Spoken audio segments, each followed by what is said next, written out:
Hai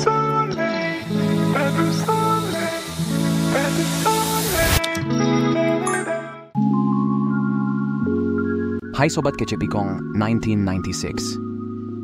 Apa kabar semuanya? Guys, pernah nggak sih kamu ngerasa makin kamu ngejar seseorang, mereka malah makin menjauh? Rasanya kamu kayak jadi sex toys mereka. Tahu kan apa itu sex toys? Itu tuh mainan seks yang berguna dan hanya dipakai saat lagi birahi berat aja. Kadang kita mikir, apaan sih ini orang? Aku udah nyediain waktu, udah ngebelain dia kemana-mana, udah ngemis sana-sini, bahkan sampai rela ngangkang, taunya makin kita usaha lebih, makin besar kepala mereka, dan makin gak peduli. Gak bersyukur banget anjir, nanti kalau udah birahi sampai ubun-ubun, baru tuh nyari-nyari tanya kabar. Nah daripada kamu jadi sex toys mulu, gimana kalau ada cara biar mereka malah yang tertarik sama kamu? Bukan soal ngejar, tapi ambil pendekatan yang beda banget. Bayangin kalau kamu punya kepercayaan diri yang kuat, nggak perlu buktiin apa-apa lagi. Nggak perlu ngangkang, nggak perlu ngirim papane, dan nggak lagi capek-capek nyari perhatian. Jadinya, kamu bakal begitu pede sama diri sendiri, sampai orang lain tertarik tanpa kamu harus ngapa-ngapain. Kayak kata bijak berikut, kalau kamu berhenti ngejar hal yang salah, yang benar bakal datang sendiri. Bukan berarti kamu harus stop nyari hubungan dan cinta, tapi lebih kesadar kalau kamu pantas dapat yang lebih baik.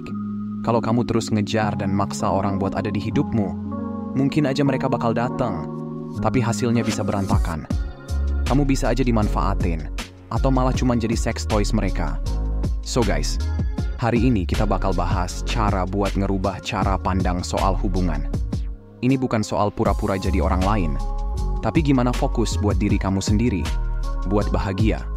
Kalau kamu fokus sama perkembangan diri, percaya deh, orang lain bakal datang sesuai dengan apa yang kamu mau.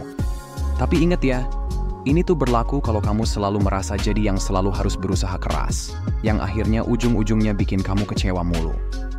Nah, ini dia beberapa kebiasaan baik yang bisa ngerubah gimana orang lain melihat kamu, dan gimana kamu melihat dirimu sendiri. Sebelum kita mulai, kita afirmasi singkat dulu. Tarik nafas, hembuskan perlahan. Ini dia mantranya. Aku pantas dapat yang lebih baik. Tulis di kolom komentar juga ya. Oke, ini dia beberapa kebiasaan baik yang bisa ngerubah dinamika hubungan kamu. Oke, yang pertama, bertindak seolah kamu udah punya apa yang kamu inginkan. Mungkin kedengarannya aneh, tapi ini beneran game changer. Maksudnya, bukan jadi pura-pura atau halu, tapi lebih ke mindset percaya diri dan puas dengan diri sendiri. Orang yang kelihatan nggak butuh, biasanya justru bikin orang lain tertarik.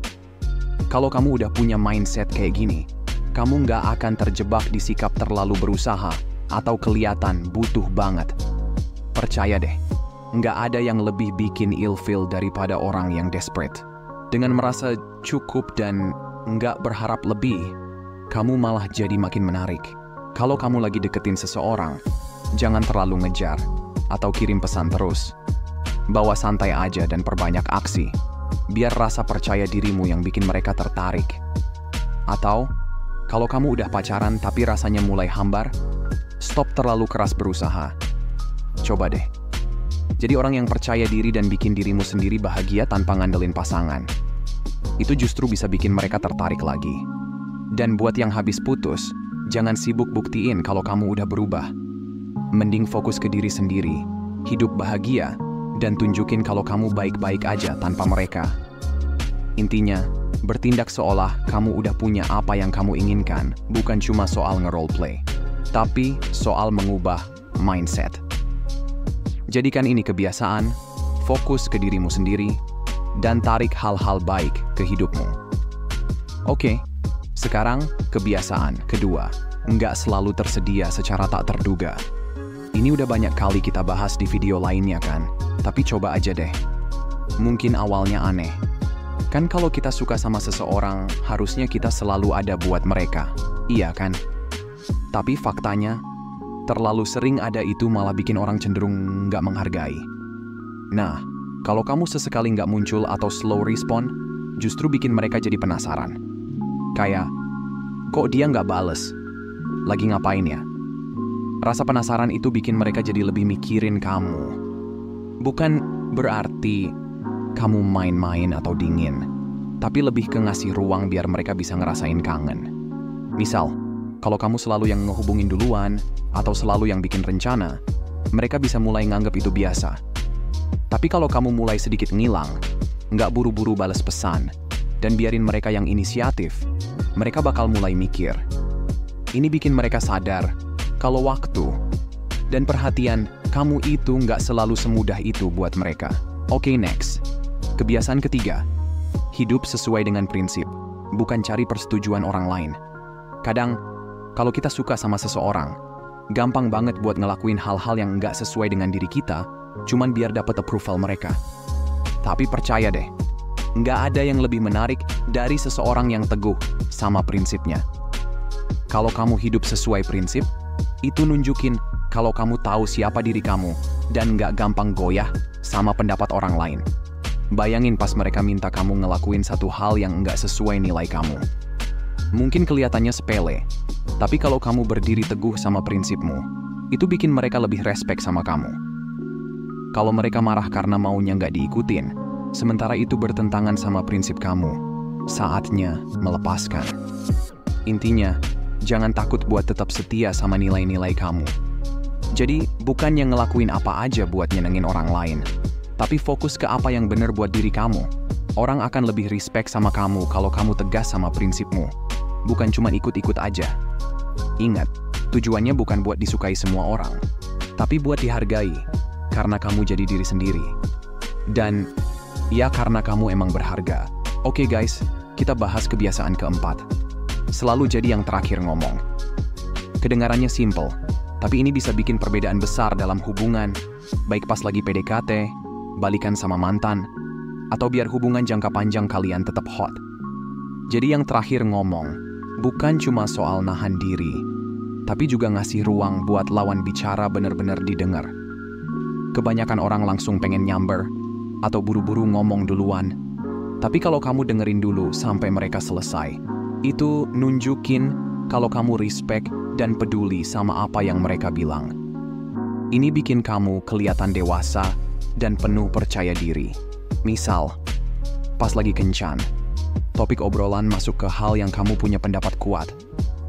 Alih-alih langsung nyerocos, coba biarin mereka selesai dulu. Liatin matanya, kasih anggukan, tunjukin kalau kamu benar-benar dengerin. Pas mereka selesai, baru deh, kamu jawab dengan santai. Ini bikin mereka merasa dihargai, dan kamu juga kelihatan lebih thoughtful. Kebiasaan ini juga berguna banget pas lagi berantem. Daripada langsung nyerocos pas lagi emosi, dengerin dulu sampai selesai, baru kamu ngomong.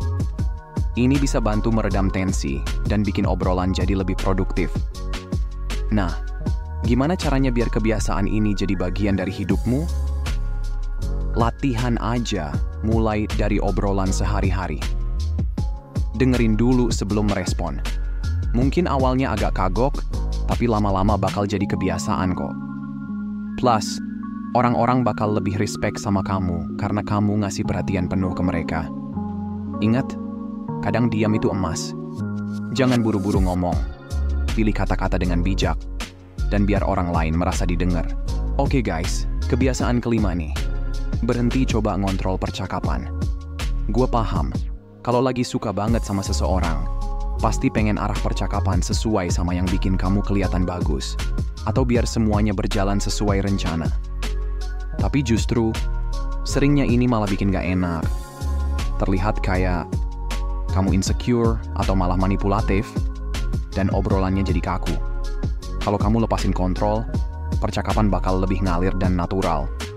Kamu gak maksa, tapi lebih ke nikmatin momen dan biarin obrolan jalan apa adanya. Ini nunjukin kalau kamu percaya diri dan bisa percaya sama lawan bicara juga. Daripada sibuk ngarahin topik ke hal-hal yang bikin kamu kelihatan keren, coba deh fokus tanya-tanya mereka. Dengerin baik-baik jawaban mereka, dan biarin obrolan ngalir. Ini nggak cuma bikin kamu lebih santai, tapi bikin mereka merasa dihargai dan dipedulin. Jadi bukannya kesannya dipaksa, malah obrolan jadi lebih seru dan asli. Ini juga penting buat hubungan yang udah lama. Kalau kamu terus ngontrol percakapan, pasangan bisa ngerasa pendapatnya nggak dianggap. Dengan ngelepas kontrol, kamu bikin hubungan lebih seimbang dan saling menghargai. Intinya, fleksibel aja dalam percakapan. Biar ngalir dan bikin hubungan makin kuat. So, stop ngontrol percakapan dan nikmati aja momennya. Kamu bakal ngerasain hubungan yang lebih asli dan bermakna. Oke guys, kebiasaan keenam. Peluk kemandirian. Mungkin terdengar aneh, apa hubungannya kemandirian kalau lagi dekat sama seseorang? Gini loh, faktanya nggak ada yang lebih menarik dari orang yang percaya diri dan mandiri. Kemandirian bikin kamu terlihat gak bergantung sama orang lain buat bahagia, dan itu powerful banget.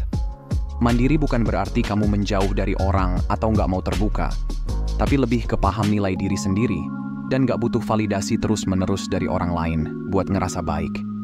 Kamu punya hidup, tujuan, dan passion sendiri di luar hubungan. Misal nih, kamu lagi dalam satu hubungan, tapi nggak terus nunggu pasangan buat bikin rencana atau isi waktumu. Kamu mulai fokus ke hobi atau project yang bikin kamu excited. Semangat hidupmu itu bikin pasanganmu tertarik karena kamu punya sesuatu yang beda. Kamu jadi sosok yang menarik karena nggak hanya nungguin orang lain buat lengkapin kamu. Kamu udah utuh sendiri. Bahkan kalau lagi deket sama orang baru, kemandirian bikin kamu stand out. Orang bakal lebih tertarik sama kamu yang punya hidup seru dan gak cuma nungguin mereka buat bikin kamu bahagia. Mulai aja dari hal kecil, kayak ngelakuin hobi baru, lebih sering ngabisin waktu sendiri, atau ambil keputusan tanpa nanya orang lain. Semakin sering dilakuin, makin natural jadinya. Guys, lanjut ya. Nggak terikat sama hasil akhir. Mungkin kedengarannya aneh kan? Bukannya tujuan mendekati seseorang itu biar dapat perhatian atau cinta mereka? Oke, gua paham. Tapi, kalau kamu terlalu nempel sama hasil yang diinginkan, kamu malah bisa kehilangan diri sendiri. Kamu jadi overthinking, khawatir sama reaksi mereka, dan ngotot biar semua berjalan sesuai rencana. Misal kamu habis kencan sama seseorang, tapi alih-alih khawatir, apakah mereka bakal ngehubungin kamu lagi atau enggak, kamu justru santai aja. Nikmatin momennya dan gak fokus ke apa yang bakal terjadi selanjutnya. Sikap ini nunjukin kepercayaan diri. Dengan ngelepasin kontrol atas hasil, kamu gak cuma lebih relax, tapi juga jadi lebih menarik. Lepas dari hasil bukan berarti kamu gak peduli. Ini soal gak ngebolehin hasil akhir nentuin kebahagiaanmu. Kamu fokus jadi versi terbaik dari dirimu, dan percaya apapun yang terjadi, ya bakal terjadi. Dan itu udah hasil paling oke. Oke, next. Tersenyum. Saat momen sulit. Yap, mungkin agak aneh kedengarannya. Gimana sih tersenyum saat keadaan sulit? Gimana caranya senyum di tengah masalah bisa membantu? Begini, senyum di saat-saat sulit bukan berarti kita pura-pura semuanya baik-baik aja. Ini lebih ke menunjukkan bahwa kita kuat dan bisa tetap tenang, apapun yang terjadi. Dengan tersenyum, kita ngingetin diri sendiri kalau kita punya kekuatan buat melewati masalah. Senyum juga bisa mengubah mindset kita dari yang pesimis jadi lebih semangat. Kadang, senyum bisa jadi sumber kebahagiaan, bahkan ketika keadaan gak mendukung sekalipun. Mungkin sekarang kamu lagi di tengah-tengah situasi sulit, misalnya ribut sama pasangan, hari kerja yang berat, atau kena masalah gak terduga. Coba tarik napas dan senyum. Hal kecil ini bisa bantu kamu lebih rileks dan ngasih sinyal ke orang lain kalau kamu gak mudah goyah. Senyum itu bukan buat menghindari emosi, tapi lebih ke cara kita memilih untuk merespons situasi. Jadi gimana hari ini? Udah senyum belum? Kalau belum, yuk kasih emot senyum di kolom komentar. Terakhir, kita bahas soal sabar. Mungkin sabar terdengar nggak seru udah jadi makanan sehari-hari buat kamu. Apalagi kalau kamu pengen lihat hasil yang cepat. Tapi, percayalah, sabar itu salah satu kekuatan paling penting yang bisa kamu punya. Sabar itu tentang paham kalau hal-hal baik butuh waktu. Kalau terlalu buru-buru, biasanya malah berujung kecewa. Sabar menunjukkan kepercayaan diri dan kendali diri. Kalau kamu sabar, kamu ngasih tahu orang lain kalau kamu gak terdesak atau butuh hasil instan buat ngerasa aman. Kamu percaya sama proses dan yakin kalau yang terbaik pasti datang di waktu yang tepat. Kalau sekarang kamu lagi dibuat sakau sama seseorang, tapi dia nggak langsung merespon, rasa pengen buru-buru pasti ada, tapi coba biarin semuanya jalan sesuai waktu mereka. Dengan sabar, kamu kasih ruang buat hubungan itu berkembang secara alami. Mereka pasti bakal lebih menghargai karena kamu nggak maksa, Dan pendekatan yang santai ini justru bikin mereka makin tertarik sama kamu. Bahkan dalam hubungan jangka panjang, sabar itu kunci. Gak semua masalah harus langsung diselesaikan, dan gak semua pertengkaran harus langsung berakhir saat itu juga. Dengan sabar, kamu dan pasangan bisa punya ruang untuk berpikir dan saling memahami lebih baik. Oke guys, itu aja buat hari ini. Semoga kalian sehat, selalu semangat ya. Makasih udah nonton ya, dan sampai jumpa di video berikutnya teman-teman.